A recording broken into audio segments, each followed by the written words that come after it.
दोस्तों, welcome everyone to dear मित्रों। तो दोस्तों, आज का हमारा टॉपिक जो है वो है procedure of taking life insurance policy.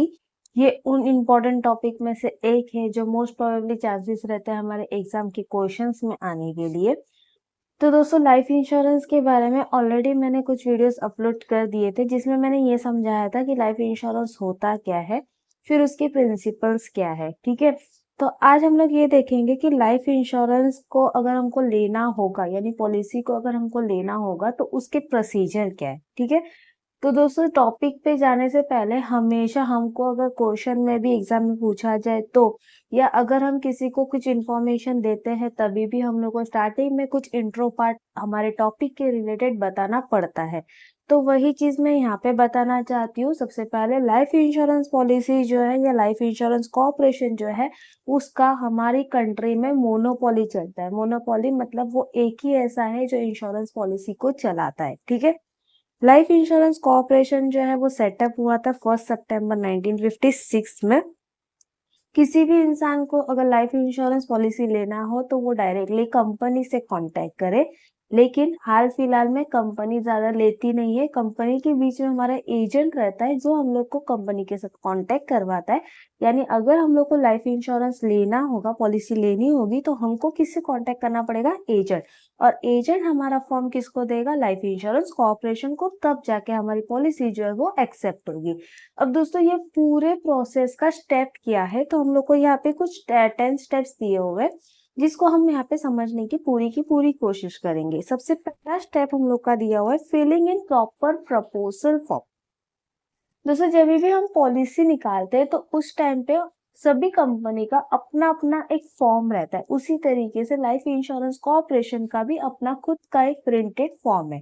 ठीक है, हम लोग को जब भी फॉर्म दिया जाएगा तो हमको उस चीज को, सारी इंफॉर्मेशन को प्रॉपर डालनी पड़ेगी। यानी जो भी हम लोग को इन्फॉर्मेशन पूछी गई होगी वो सारी चीजें प्रॉपर, हम लोग का जो भी राइट इन्फॉर्मेशन रहेगा वो वहां पे डालनी पड़ेगी। वहां पे कोई भी फॉल्स इन्फॉर्मेशन हम दे नहीं सकते।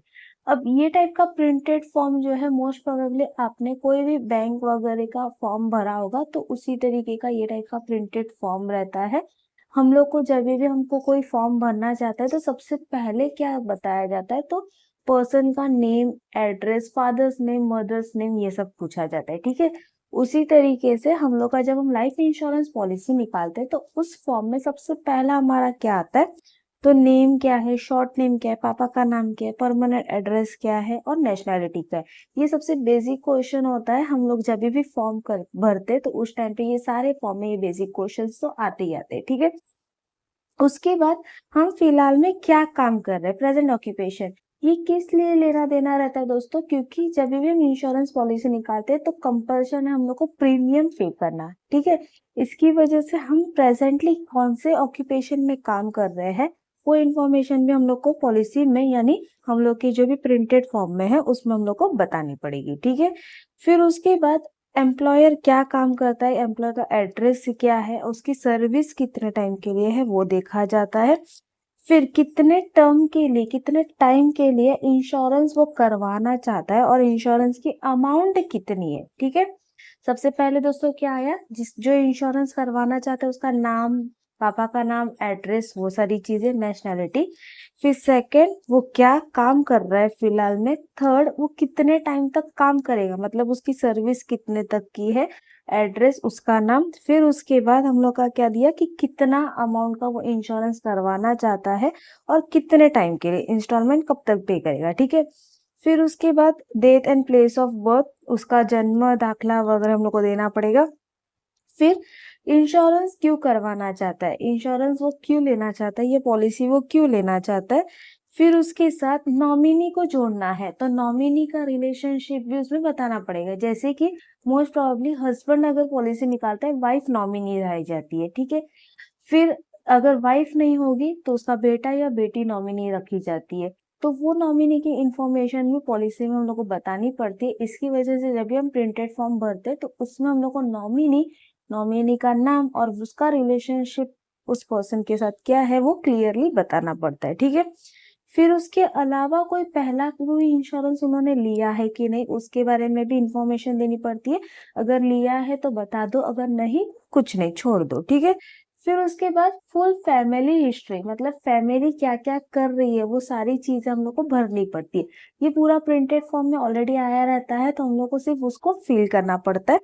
फिर उसके बाद हम लोग का लास्ट पॉइंट रहता है कि उसको कोई डिजीज अफेक्टेड है या नहीं, यानी जो भी पॉलिसी होल्डर है वो किसी डिजीज से गो थ्रू कर रहा है कि नहीं। जैसे आज के टाइम पे बहुत सारे डिजीज चल रहे हैं, शुगर की डिजीज हो गई, टीबी हो गया, फिर कैंसर हो गया, तो वो सारी चीजें उसके पास ऑलरेडी वो अफेक्टेड है कि नहीं उसको बताना पड़ेगा। अगर वो अफेक्टेड है तो क्लियरली मेंशन करो, कुछ छुपाना नहीं है, क्योंकि उसके बेस पे हमारे प्रीमियम की अमाउंट जो रहती है वो फिक्स की जाती है। ठीक है, ये सारी चीजें तो हमारे फॉर्म में आती ही आती है। अब अगर कोई फीमेल होल्डर जो है वो पॉलिसी निकाल रही है तो और भी कुछ इंफॉर्मेशन उसको देनी पड़ेगी, जैसे कि उसने शादी की है या नहीं, मास्टर स्टेटस देखना पड़ेगा, उसका इनकम ऑफ सोर्स कितना है, उसकी मंथली इनकम कितनी है। ठीक है, फिर उसकी मैटरनिटी, प्रेगनेंसी, वो सारी चीजें भी उन लोग पूछते हैं, तो वो सारी चीजें भी फीमेल होल्डर को बतानी पड़ती है। मेल होल्डर को तो बेसिकली ये जो हम लोगों ने 10 पॉइंट पढ़े वही रहती है। फीमेल होल्डर को ये 10 पॉइंट के साथ कुछ और एक्स्ट्रा पॉइंट भी फिलअप करने पड़ते हैं। ठीक है, तो ये हम लोग का सबसे पहला किसके बारे में हमने पढ़ा, प्रपोजल फॉर्म के बारे में, यानी किस टाइप का फॉर्म आता है। एक बार वापस हम रिपीट करेंगे। सबसे पहले हमारा क्या था, नेम, एड्रेस, फादर्स नेम, फिर उसके बाद नेशनलिटी। सेकंड वाला पॉइंट क्या था, वो क्या काम कर रहा है, उसका ऑक्यूपेशन। थर्ड, वो कब तक काम करेगा, मतलब उसकी सर्विस कब तक है। फिर फोर्थ, वो कितना प्रीमियम का अमाउंट पे करेगा और कितने टाइम के लिए, यानी इंस्टॉलमेंट फिक्स की जाती है। फिफ्थ, उसका प्लेस और डेट ऑफ बर्थ क्या है। सिक्स, वो क्यों इंश्योरेंस करवाना चाहता है। ठीक है, सेवन, उसके साथ नॉमिनी का नाम जोड़ा और उसका रिलेशनशिप उस नॉमिनी के साथ क्या है वो देखो। एट, प्रीवियस इंश्योरेंस कुछ लिया है तो उसके बारे में भी डिटेल्स दो। नाइन, फैमिली की पूरी हिस्ट्री बता दो, किसको क्या क्या प्रॉब्लम है, कौन कहाँ रहता है, सब कुछ। फिर 10, उसको कोई डिजीज अफेक्टेड है या नहीं, ये सारी चीजें हम लोग को क्या करनी है, सबसे पहले प्रेजेंटेड फॉर्म में हम लोग को भरनी है। ठीक है, यानी प्रपोजल फॉर्म में। फिर सेकंड है declaration of by the proposer. अब दोस्तों डिक्लेरेशन फॉर्म जो है मोस्टली हमने हमारे कैलेंडर में देखा था। अगर हम स्कूल में पढ़ रहे थे स्टार्टिंग में, तो स्कूल में हमेशा हम लोग से डिक्लेरेशन फॉर्म भरवाया जाता था, अगर आपको याद होगा तो। उस डिक्लेरेशन फॉर्म में क्या दिया जाता था कि हमारे पेरेंट्स हमारी जवाबदारी ले रहे हैं। ठीक है, उसी तरीके से जब हम इंश्योरेंस भरते हैं या इंश्योरेंस का फॉर्म भरते हैं, हम लोग ने जब फॉर्म भरा उसके बाद हमने अपनी खुद की जवाबदारी ली है, यानी जो भी इंफॉर्मेशन हमने दिया है वो सब जितना हमको पता है वो पूरा का पूरा ट्रू एंड फेयर है, यानी हमने कोई वहां पे झूठ नहीं लिखा है। दोस्तों आप सभी को पता है कि इंश्योरेंस सबसे ज्यादा किसके ऊपर डिपेंड रहता है, तो utmost good faith. Utmost good faith का मतलब है मैं अपने तरीके से पूरा सच बता रही हूँ। इंश्योरेंस कंपनी पूछे ना पूछे मैं सब कुछ उसको क्लियर करी, और इंश्योरेंस कंपनी उसके पॉलिसी के बारे में भी सब कुछ इंश्योरेंस के बारे में बता रही है। कोई भी झूठ यहाँ पे छुपाया नहीं जा सकता। ठीक है, अगर ऐसा हुआ कि हमने इंश्योरेंस झूठ बोल के करवा दिया, पॉलिसी ले ली, और उसके बाद इंश्योरेंस कंपनी को ये पता चला कि हमने स्टार्टिंग में ही झूठ बोला था, तो हमारी इंश्योरेंस की कोई अमाउंट हम लोग को नहीं मिलेगी। ठीक है, इसकी वजह से ये डिक्लेरेशन फॉर्म हम लोग को क्या करना पड़ता है, साइन करना पड़ता है, यानी जो भी हमने सारी इंफॉर्मेशन दी है वो ट्रू एंड फेयर है। ठीक है, फिर थर्ड आता है एज प्रूफ। दोस्तों जब भी हम इंश्योरेंस करवाते हैं तो हम लोग का मेन डॉक्यूमेंट रहता है हमारा एज प्रूफ, यानी हम एज के लिए क्या क्या लगाते हैं। अब इसमें बहुत सारे तरीके के डॉक्यूमेंट आते हैं, जैसे कि बर्थ सर्टिफिकेट हो गया, फिर एसएससी का सर्टिफिकेट हो गया, लिविंग सर्टिफिकेट हो गया स्कूल का, म्युनिसिपल रिकॉर्ड के हिसाब से हम लोग को कोई सर्टिफिकेट मिला हो तो। अगर ये सारी चीजें नहीं है तो हमारे एज का एफिडेविट सर्टिफिकेट बना के हमने वहां पे ज्वाइन कर दिया। कोई भी ऐसा सर्टिफिकेट जिससे हमारी एज प्रूफ हो सके वो हम लोग को वहां पे ज्वाइन करनी पड़ती, या तो फिर पासपोर्ट। ठीक है, फिर उसके बाद नेक्स्ट स्टेप हमारा क्या रहता है, मेडिकल एग्जामिनेशन। हमने सबसे पहले फॉर्म भरा, सेकंड हमने डिक्लेरेशन साइन किया, थर्ड हमने एज प्रूफ दिया, अब फोर्थ हम क्या कर रहे हैं, हमारी मेडिकल एग्जामिनेशन का रिपोर्ट दे रहे हैं। अब ये मेडिकल एग्जामिनेशन दोस्तों कहाँ पे किया जाता है, तो जो भी इंश्योरेंस कंपनी जिससे हम इंश्योरेंस ले रहे हैं तो उनका एक पर्टिकुलर डॉक्टर रहता है, हमको उसके पास से हमारे इंश्योरेंस सर्टिफिकेट बनवाने पड़ते हैं। ठीक है, तो ये कोई एजेंट के थ्रू हम लोग को नहीं किया जाता, हम डायरेक्टली डॉक्टर से मिलते हैं, वो पूरा हम लोग को रिपोर्ट करता है, हमारा पूरा रिपोर्ट्स बनाता है, और वो रिपोर्ट डायरेक्टली वो कॉर्पोरेशन को यानी LIC कॉर्पोरेशन को दे देता है, जिससे ये प्रूफ होता है कि हम किसी डिजीज के बारे में छुपा नहीं रहे, जो भी इंफॉर्मेशन दी हुई है हमने वो सारी ट्रू एंड फेयर है। इसमें सारी चीजें चेक की जाती है, BP, फिर उसके बाद चेस्ट का पोजीशन ऑफ द लंग्स, ये सारी चीजें इसमें देखी जाती है और सारी चीजें वो पूरा रिपोर्ट में बना के वो जो डॉक्टर है वो किसको वो रिपोर्ट दे देगा, LIC कॉर्पोरेशन को। ठीक है, फिफ्थ हम लोग का दिया हुआ है एजेंट्स कॉन्फिडेंशियल रिपोर्ट। अब दोस्तों जब भी हम ये इंश्योरेंस करवाते हैं तो हम किसके थ्रू करवाते हैं, हमारे एजेंट के थ्रू करवाते हैं। तो एजेंट क्या करता है, एजेंट सारी चीजें चेक करता है, हमारी हेल्थ, हमारी हैबिट्स, हमारा कुछ प्रीवियस इलनेस है कि नहीं, हमारा सोर्स ऑफ इनकम, जो जो हमने फॉर्म में भरा है वो सारी चीजें चेक करता है। उसके बाद वो उसको साइन करके हमारे कोऑपरेशन को कैरी फॉरवर्ड करता है। ठीक है, वो क्या क्या चेक करता है, तो प्रपोजर यानी जिसने पॉलिसी ली उसका नेम, एड्रेस, ऑक्यूपेशन, फिर उसका फाइनेंशियल स्टेटस क्या है, वो कोई पुरानी डिजीज से सफर कर रहा है कि नहीं, उसकी हेल्थ हैबिट क्या है, और उसके बाद एजेंट्स ऑन रिकमेंडेशन मतलब वो खुद का रिकमेंडेशन दे रहा है कि नहीं, वो सारी चीजें चेक की जाती है और साइन करके हम किसको देते हैं, कॉर्पोरेशन को या हमारी कंपनी को। ओके, फिर सिक्स्थ हम लोग का दिया हुआ है consideration over the proposal from the LIC।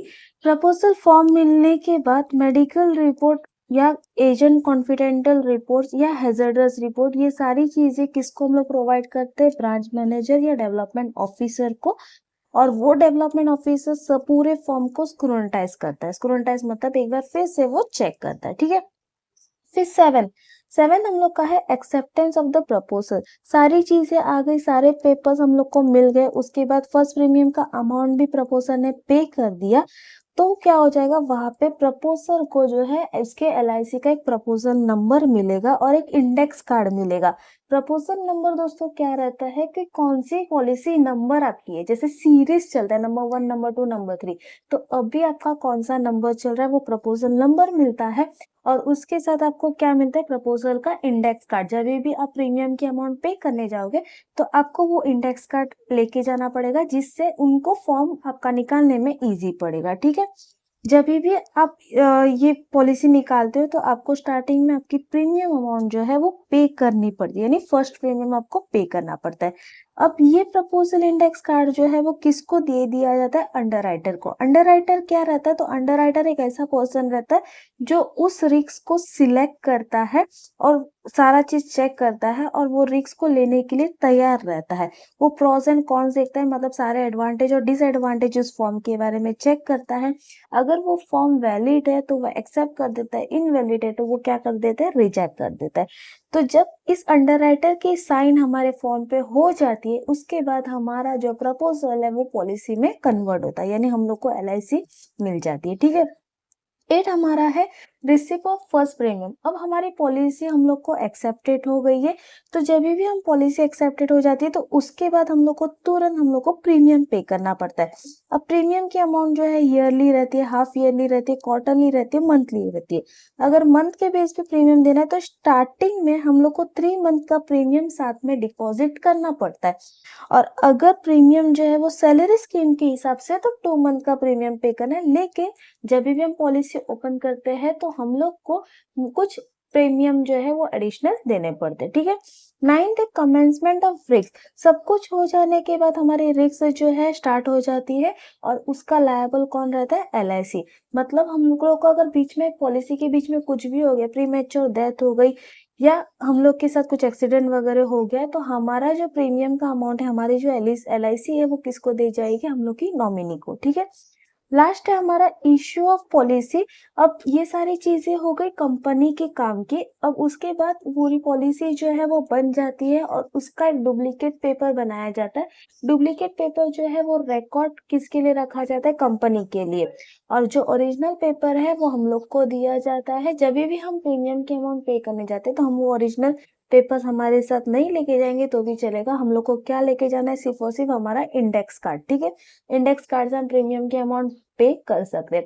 अब ये ओरिजिनल पेपर का क्या काम है, तो एक प्रूफ के लिए कि हमने जो पॉलिसी ली हुई है वो फेयर एंड ट्रू है और हम पॉलिसी लेने के लिए लिए किए जाते हैं, वैलिड किए जाते हैं। तो जब भी हम लोग के साथ कुछ भी हुआ तो इंश्योरेंस कंपनी हम लोग को हमारे पैसे देगी, ठीक है। तो दोस्तों ये हो गए हमारे steps of life insurance policy. इसमें अगर आपको कुछ भी डाउट्स हो तो आप कमेंट सेक्शन में पूछ सकते हैं या हमारे इंस्टाग्राम पेज पे भी आप पूछ सकते हैं। होपफुली आपको पूरा वीडियो समझ आया होगा दोस्तों। समझ आया तो प्लीज अपने दोस्तों के साथ शेयर करना और डीएम को सब्सक्राइब करना बिल्कुल ना भूलिएगा। मिलते हैं नेक्स्ट वीडियो में, तब तक के लिए बाय बाय।